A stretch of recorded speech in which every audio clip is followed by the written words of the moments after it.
The cafeteria buzzed with laughter and noise until a sudden crash silenced everything. A young girl, trembling and helpless, lay on the cold floor beside the shattered remains of her wheelchair. Her tray spilled across the tiles, and a group of students snickered before walking away, as if nothing had happened. No one moved, no one spoke, but what they didn't know was that her older brother, a Marine just home from deployment, would walk into that same cafeteria the next day and change everything. If you believe kindness still matters, if you think no one should ever face cruelty for being different, then take a moment to subscribe. It's not just a click. It's a promise that stories like this one will continue to remind the world that empathy still exists. The next morning, Emma sat quietly in the nurse's office, her hands folded in her lap.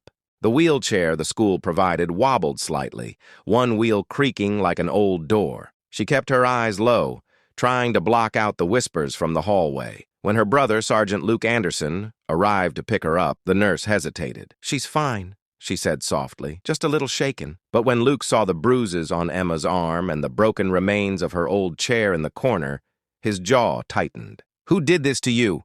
he asked, voice low but trembling with restrained fury. Emma hesitated. "It doesn't matter, Luke. They always laugh. I just want to finish school and not be a problem." He knelt down, meeting her eyes. "You're not a problem, Em. You're the bravest person I know." That night, Luke didn't sleep. The image of his sister lying on the floor replayed in his mind over and over, the same sister he promised to protect before leaving for duty overseas. He wasn't planning revenge. He was planning respect. The next day, he showed up at the school, not in uniform, but with a quiet strength that made people move aside as he walked down the hallway. At lunch, the same group of boys sat laughing at their table. They froze when Luke approached. "You think strength is about tearing someone down?" he said, voice calm but cutting through the room like thunder. "Let me show you what real strength looks like." He turned to Emma, who'd just entered behind him, sitting in a new chair, one he'd bought with his savings. "Strength," he said,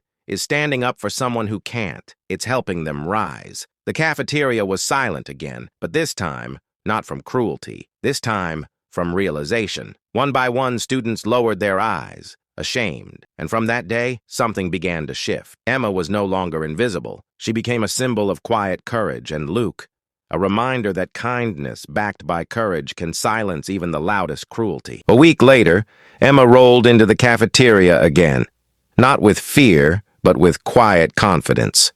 The same students who once mocked her now stood to hold doors open or offered a smile.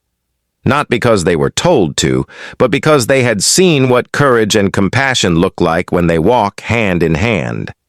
One of the bullies, a boy named Ryan, approached her, his voice barely above a whisper. "I'm sorry," he said, eyes on the floor. "We were just being stupid." "You didn't deserve that," Emma smiled gently. "Thank you," she replied. "It takes strength to admit when you're wrong." Luke watched from across the room, pride softening the once hardened Marine in him. He realized something his military service had taught him again and again. True power isn't found in dominance or anger, but in restraint, empathy, and standing up for what's right. That day, the entire school learned a lesson no textbook could ever teach. One act of cruelty can break someone, but one act of courage can rebuild an entire community. Because kindness, when shown in the face of hate, doesn't just protect the weak. It transforms everyone who witnesses it.